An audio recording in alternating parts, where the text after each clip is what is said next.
If you do these things, you will be untouchable to narcissists. At some point in every entanglement with a narcissist, a subtle transformation takes place inside you. Quiet, unremarkable to anyone else, but deeply undeniable to you. It isn't a moment of drama or grand realization. No lightning bolt of clarity, no shouting or crying or visible shift. Instead, it's like a quiet click inside your soul. The game they've always played, ghosting, yelling, blaming, twisting, suddenly loses its effect. Not because you learn new strategies or memorized red flags, not because you finally unmasked who they really are, but because you stopped reacting. Their silence, once deafening, now feels irrelevant. Their rage no longer pierces your nervous system. Their manipulations fail to send your emotions into chaos. They keep throwing the same emotional traps at you. Guilt, shame, gaslighting. But this time, nothing lands. You don't flinch. You don't spiral. You don't shrink. There's only stillness now. And not the kind that comes from numbness or dissociation, but from having emotionally left the game for good. That's the moment you realize you're finally free. Why does that happen? Because you've dropped the script. You're no longer an actor in the play they've been directing since day one. You've stepped off the stage, and without your participation, the entire performance collapses. Love bombing won't hook you. Devaluing won't shake you. Rage, tears, guilt trips, sub-stories, none of it touches you anymore. Because you've seen this pattern play out too many times to be moved by it. You've been burned by the same emotional fire so many times that your nervous system no longer lights up with fear or desperation. You become emotionally desensitized to the chaos. And once you stop dancing to their music, the whole orchestra falls silent. No more tactics, no more mind games, because you're no longer standing in the role they cast you in. So today, I want to walk you into that powerful emotional space where nothing they say or do can touch you anymore. A space where you're not just surviving, but thriving beyond their reach. I'm going to share 5 transformative shifts that will turn you into someone who is completely unshakable. Someone a narcissist can no longer manipulate or control. First, stop assigning meaning to their behavior as if it says something about you. One of the most soul-eroding aspects of being in a relationship with a narcissist is how easily you begin to think that you are the reason for their behavior. When they withdraw, you assume you were too needy.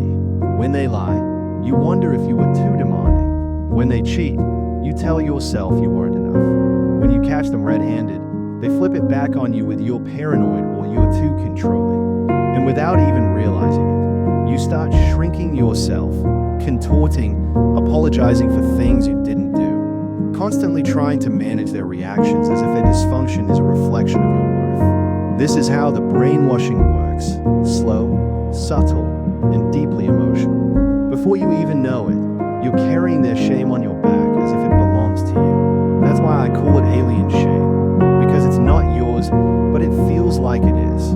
But when you make that inner shift, when you stop believing the lie that their bad behavior means you are bad, everything changes. Their coldness isn't because you're too much. Their lying isn't because you're too sensitive. Their cheating isn't a result of you not being enough. These are their choices, their dysfunction, their coping mechanisms for their own unhealed wounds. You're just the one who happened to love them while they acted it out. You do not owe them your energy to interpret their silence, decode their moods, or clean up their emotional mess. That's not your job. Your job is to protect your peace.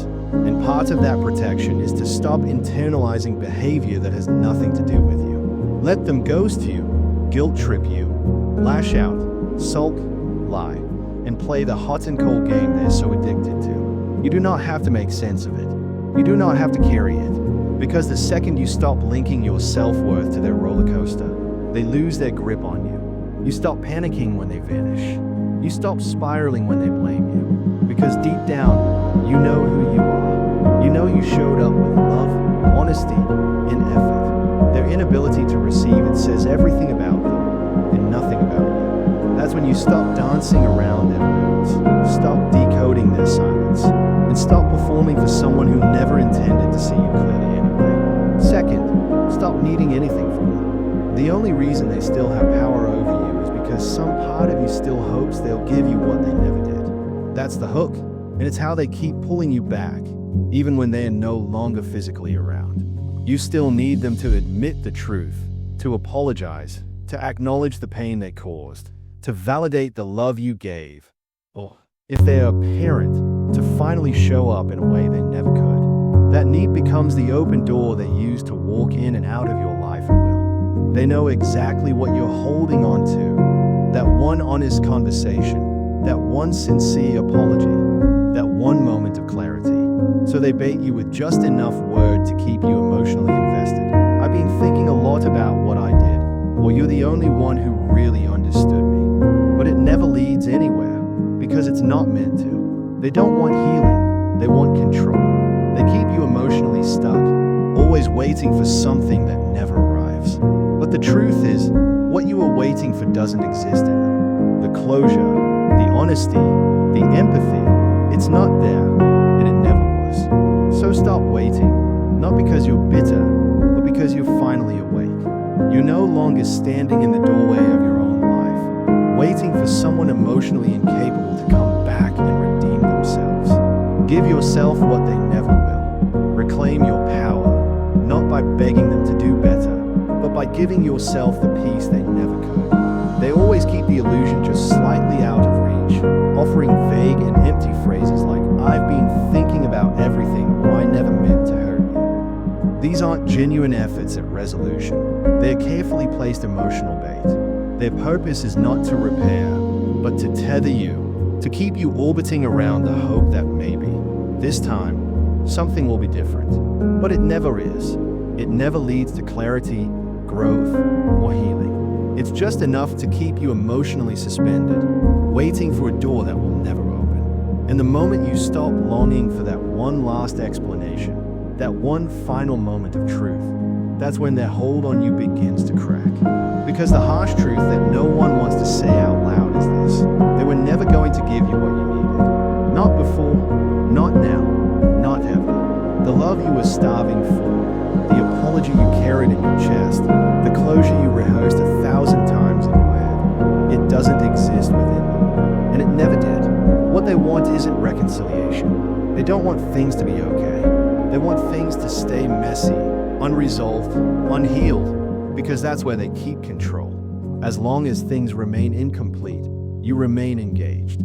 They want you stuck in the hallway of their emotional neglect, sitting on the floor, second-guessing yourself while they walk in and out of your life like it's nothing, like you're nothing. So stop waiting, not out of bitterness, but because you finally see through the illusion. You're not quitting, you're awakening. Take all that energy you've spent waiting for a moment that will never come and pour it into yourself. You give yourself the closure. You offer yourself the validation. You become the one who sets yourself free. And here's another place people lose themselves, caring too much about how they are perceived by someone who doesn't even see themselves clearly. You want them to know they hurt you. You want them to realize you are good. You want them to feel regret, to finally see your worth. But they won't. And even if they do, they'll never admit it. Because to acknowledge it means they'd have to face their own internal void, surrender their illusion of control, and hand back the dignity they've stolen from you. And they simply won't do that. So let them twist your words. Let them rewrite your story. Let them call you what they need to call you to keep themselves comfortable. Let them believe the lies they've created to justify what they've done. You don't owe them your truth anymore. The moment you stop needing to be understood by someone who sees through a lens of distortion, you take your power back. You stop managing their perception. You start living as yourself, for yourself. And that kind of liberation burns them in ways you will never need to witness, because their entire identity was propped up by controlling how you saw you and how the world saw them. But now, you've dropped the script. You've walked out of their theater, and the show is over. Then there's the explaining, the exhausting cycle of trying to clarify yourself to someone who is committed to misunderstanding you. Narcissists thrive not just on the confusion they create, but on the confusion they stir in you. The more you try to explain your heart, your motives, your pain, the more they twist your words, manipulate the meaning, and fling it back like a weapon. You keep hoping that if you can just find the right words, maybe they'll finally get it. Maybe they'll finally understand. But they won't. Not because you haven't said it clearly enough, but because they don't want to understand. Confusion is control. Clarity is a threat. Their power lives in the chaos, and they're not about to let that go just because you asked nicely. So stop. You don't need to explain your boundaries. You don't need to defend your choices. You don't need to hand over your truth for them to validate.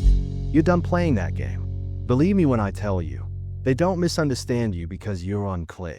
They misunderstand you because it works in their favor. It gives them power. It buys them time. It keeps you stuck in a loop where you're endlessly explaining yourself, trying to be seen, trying to be understood. But you need to know, your clarity was never the issue. It's their intentional distortion that kept the chaos alive. Because the more you explain, the more control they have. The more you try to justify, the more they win. You don't owe anyone a defense of your decisions.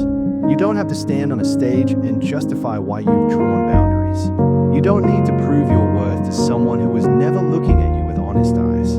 Let them misunderstand. Let them believe their own lies. Let them stew in their own confusion. That's not your burden to carry anymore. You're no longer living for their approval or for their understanding. You're living for your peace, your wholeness, your clarity. And that, your refusal to keep explaining, is exactly what shatters the illusion of their power. Nothing destroys a narcissist's control faster than your quiet, unwavering refusal to play their game. And if there's one move more powerful than withdrawing your explanations, it's this: don't react. Just observe, then walk. The most threatening thing you can do to a narcissist is stay genuinely calm. Not the kind of forced calm that hides suppressed rage behind a smile, but the kind that lives in your body because you are no longer emotionally hooked. This kind of stillness comes from nervous system regulation, from not needing to fix, fight, or convince. It comes from stepping out of the storm and realizing you are no longer interested in weathering it. You just watch. You witness their behavior for what it is. You see the tactics, the manipulation, the push and pull, the constant baiting, and none of it moves you anymore. You no longer argue. You no longer beg. You don't even try to make sense of the nonsense. And in that space of neutrality, they begin to panic. Because their power doesn't exist in logic. It exists in your reaction. They feed off your emotional chaos. If they can't get your love, they will provoke your anger, your sadness, your confusion, anything to keep the bond alive. But when there is no reaction, not even hatred, they are left alone with the emptiness they've always been running from. And that, they cannot bear. So you walk, not to prove anything, not to punish, but because the game is over for you. You've seen the pattern repeat so many times it no longer surprises you, let alone controls you. You recognize the gaslighting, the brainwashing, the false promises, the calculated silences, and you are no longer interested in interpreting what was never honest to begin with. You are done solving riddles that were designed to confuse you. You don't need revenge. You don't even need closure. You just need distance, clarity, and your own peace.